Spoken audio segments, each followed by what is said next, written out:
Salut à tous, bienvenue dans cette vidéo, j'espère que vous allez bien. Aujourd'hui, on va analyser le BTC, voir ce qu'il nous fait, qu'est-ce qu'il veut nous dire à travers ces charts. Ensuite, on va aller sur mes alts préférés. On a bien corrigé, il y a eu beaucoup de choses qui se sont passées depuis la dernière vidéo, donc pas mal de choses intéressantes, peut-être des points d'entrée sur certaines alts en spot. On va regarder tout ça dans cette vidéo. Let's go. Alors, pour commencer, on se retrouve comme d'habitude déjà sur le Bitcoin qui nous fait quelque chose de pas mal intéressant. La première chose qu'il faut savoir, c'est que cette semaine est une semaine avec énormément de news macro. Donc, ça veut dire beaucoup d'influence du marché traditionnel sur notre petit Bitcoin et nos alts au passage. Donc, c'est une semaine où il y a beaucoup d'incertitudes. Même si on a bien explosé, on voit qu'on dump beaucoup. D'ailleurs, sur les news macro, on y reviendra juste après pour essayer de comprendre ce qu'elles veulent nous dire. Là, actuellement, pour moi, c'est plutôt bullish. Pourquoi? Parce que avec cette belle descente qu'on a eue durant la nuit, on est allé chercher le Monday Low qui est juste ici.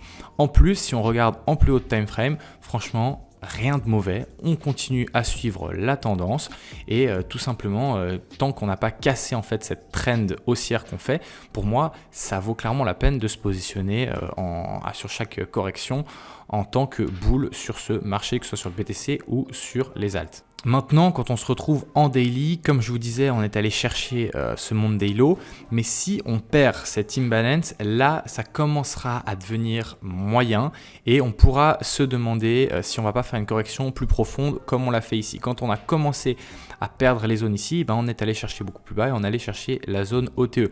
Donc, est-ce que de nouveau, on risque potentiellement de refaire un scénario similaire où on perd cette zone-là et ensuite, ben du coup, objectif minimum cette zone là et continuer de le baisser en fonction du marché s'il n'arrive pas à se retourner. Il va falloir voir. Moi personnellement je pense pas et à mon avis on va tous savoir en fait après les news du FOMC, les news qui vont arriver aujourd'hui en fin de journée pour les Français.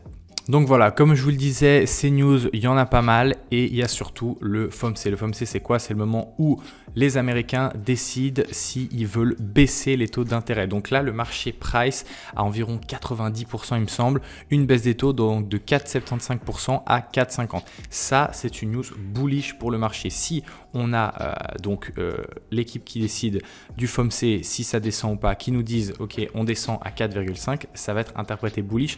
Pourquoi? Parce que pour le marché traditionnel, qui dit des taux plus bas, dit plus facile d'emprunter, donc plus de simulation de l'économie de manière générale. Maintenant, c'est toujours un peu du pile ou face, les gens qui vous disent qu'ils savent exactement ce qui va se passer avec le FOMC. Souvent, c'est des menteurs, c'est impossible de savoir. Donc, on peut juste se dire, est-ce que si on a tel chiffre, ça va être bullish, si on a tel chiffre, ça va être bearish. Mais savoir quel chiffre on va avoir, c'est très compliqué. Maintenant, l'inflation, elle est en hausse. Donc, ça fait un peu peur parce que ces chiffres-là, en fait, ils baissent tant que l'inflation, elle est sous contrôle et ils montent pour contrôler l'inflation. Mais on va pas se mentir, les gouvernements américains, ils ont l'habitude de mentir. S'ils ont décidé que ça allait descendre, ils s'en foutent de l'inflation réelle, ils vont dire que ça va descendre. Donc, si vous êtes positionné de manière bullish, il faut espérer qu'on ait un résultat baissier. Et justement, comme je vous le disais avant, pour moi, le fait qu'on soit allé chercher le Monday Low, qu'on ait bien été punir, voire bloquer tous les shorters dans cette zone-là, pour moi, c'est justement vraiment bien, car vous le savez, la plupart du temps, le marché va chercher d'abord à aller liquider une side et ensuite va faire le réel mouvement. Donc là, on va d'abord chercher tout ce qui est des bears et ensuite, quand on est allé bien liquider tous ces gens ici, on fait le vrai mouvement pré-FOMC ou after FOMC qui va nous donner la vraie direction du BTC. De plus, en plus haut de time frame, pour moi, on est toujours dans cette espèce d'accumulation verticale dont je vous avais déjà parlé lors de la dernière vidéo.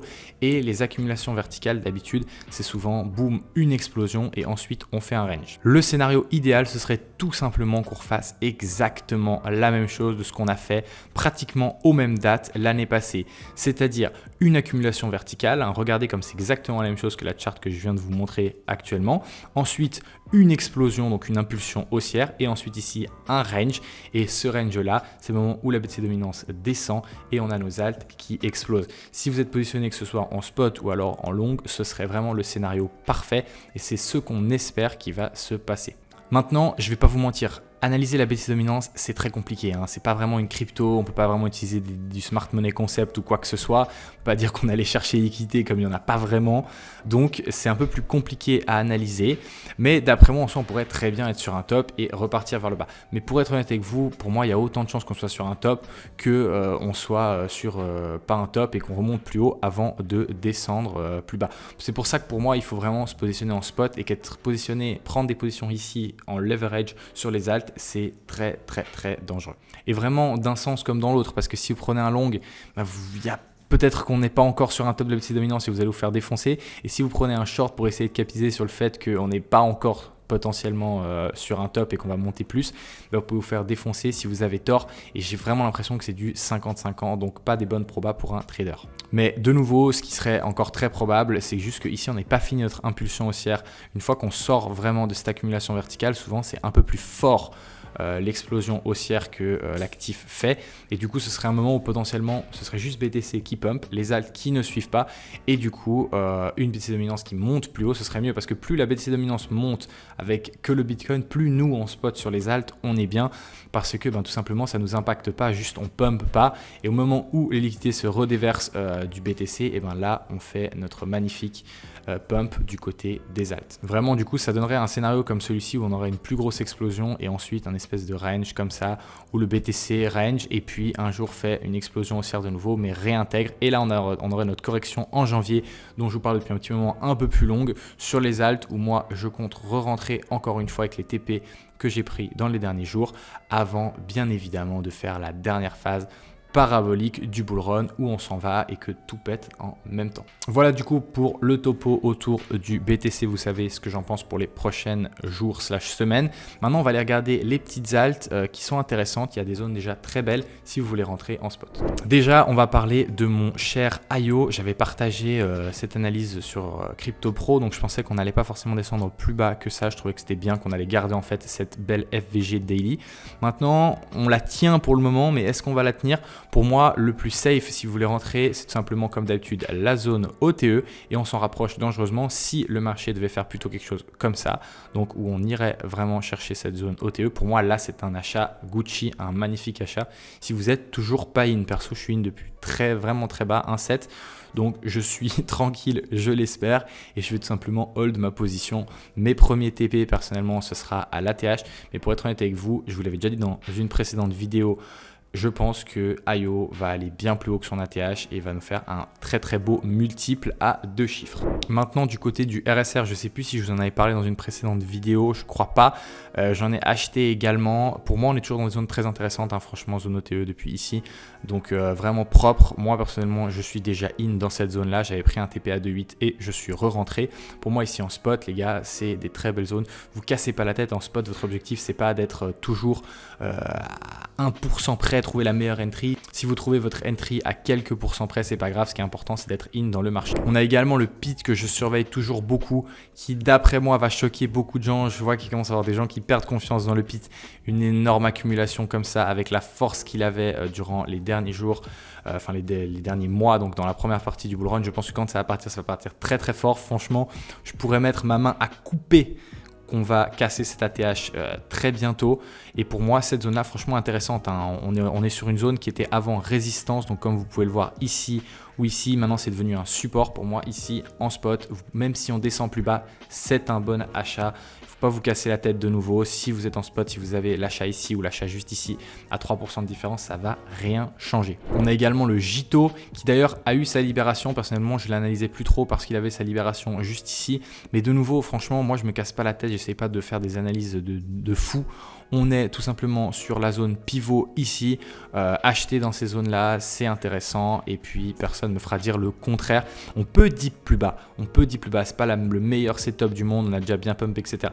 Mais pour moi, si vous êtes en spot, que vous n'êtes pas exposé, que vous voulez vous exposer sur ce token-là parce que vous y croyez fondamentalement, n'oubliez pas que personnellement, moi, je m'expose que sur des tokens dans lesquels je crois niveau metrics, niveau data, niveau ce qu'ils proposent, les revenus qu'ils font, etc.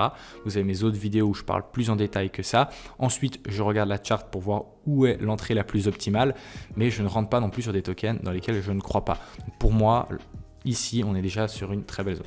Maintenant, le problème pour les deux cryptos dont je viens de vous parler, la Jito et Pit, le truc, c'est qu'elles sont vraiment dans le narratif de Solana, donc c'est un peu compliqué parce que Solana a de la peine. Mais pour moi, de nouveau, on est sur des belles zones, hein. Franchement, sur le Solana, on commence à re-rentrer sur ces zones-là. Je pense qu'en spot, moi, bon, déjà, on est sur des magnifiques zones, je trouve, mais en spot, moi, je rentrerais vraiment plutôt dans cette zone-là qui est vraiment une zone pivot, voire un petit peu plus bas, même si j'ai pas envie que ça aille plus bas personnellement. Seulement, je suis exposé en leverage aussi sur le sol, mais pas que, je suis aussi exposé en spot. J'ai pris un long ici à 207. J'ai mon SL ABE, donc je n'ai pas de souci à me faire. Je le hold pour le moment, même si pour l'instant, on est vraiment dans cette espèce, on pourrait appeler ça presque un bull flag. Je ne sais pas quand il va le casser. J'avais l'espérance, j'ai envie de dire l'espoir que ça allait péter ici. Maintenant, ça ne l'a pas fait. Donc pour moi, j'espère qu'en fait, on va le péter. Je ne prendrai pas une position ici si j'étais moi, tout simplement. Mais franchement, pour la hold avec un SL ABE, pour moi, ça va très bien. Mais tout ça pour vous dire qu'en spot, plutôt quand même ces zones-là, même si c'est déjà intéressant et on a déjà eu un joli petit sweep dans ces zones-là avec la correction de la semaine passée. Mais voilà, c'est en tout cas à cause de lui que son écosystème a mal, car bien évidemment, c'est le boss de son écosystème. D'ailleurs, une chose, je me répète très souvent, mais je veux vous le répéter encore une fois, moi je dis toujours 5% d'USDT que je ne rentre pas. Et quand je vous dis que c'est des beaux points d'entrée, c'est si vous avez une grosse partie de votre bag qui est encore en USDT. Si vous êtes déjà all-in, bon bah vous holdez de toute façon parce que votre objectif c'est sur plusieurs mois, c'est pas des petites fluctuations. Il y a quelques semaines on était encore ultra bullish, maintenant on est bearish. C'est des petites fluctuations à l'intérieur des grosses, c'est sur les grosses que vous voulez vraiment prendre des profits. Donc vous vous en fichez vraiment, mais si vous êtes avec par exemple 10, 20, 30% en USDT, là il faut être vraiment plus agressif sur vos entrées et on est déjà sur des belles entrées. Moi avec mon 5%, je prends l'exemple de Pit, je rentrerai que si on a une méga explosion baissière et qu'on vient retester le mid-range, mais sinon ça ne m'intéresse pas de rentrer sur le Pit ici parce que je suis déjà rentré simplement ici plusieurs fois et ici. Donc vraiment adaptez ce que je vous dis à votre situation personnelle. Moi je vous dis un petit peu ce que je fais, mais bon, de manière générale là j'ai fait des achats la semaine passée, pour l'instant j'en fais aucun. C'est vraiment des zones qui sont intéressantes si vous avez un trop gros pourcentage d'après moi d'USDT dans votre wallet. Voilà, je crois qu'on a fait un petit peu le tour des alts. Encore une chose que je voulais vous partager, c'est que les fundings, simplement je ne vais pas aller les regarder maintenant, mais si vous voulez les regarder vous sur CoinGlass, vous verrez qu'ils sont tous dans le vert voire le bleu. Ça veut dire quoi? Ça veut dire que les fundings sont très bas, ce qui veut dire qu'il y a très peu de gens qui longent actuellement les alts. Donc pour moi, franchement, ça ne m'étonnerait pas qu'on soit sur un bottom des alts, même si, comme je vous l'ai dit, c'est très compliqué de timer le top de la BTC dominance, difficile à l'analyser. Mais si on regarde une data qui peut être vraiment pas mal, les fundings, parce que souvent, quand on veut plus, le marché veut punir le plus de monde possible, donc quand il y a beaucoup de personnes en short, la BTC dominance va remonter, et quand il y a beaucoup de personnes en long, la BTC dominance va descendre pour pouvoir punir à chaque fois la plus grosse partie des gens. Et actuellement, vu qu'il y a très peu de personnes en long et que les fundings sont très bas, ça peut être franchement, je trouve intéressant de se positionner quand même sur les alts actuellement, même si je suis d'accord avec vous, certaines ne font pas envie et qu'on est plutôt dans un mood un peu qui fait peur. Voilà, j'espère que cette petite vidéo vous a plu. N'oubliez pas que c'est pas un conseil en investissement, je vous montre ce que je fais moi, ça ne veut pas forcément dire que vous devez faire la même chose.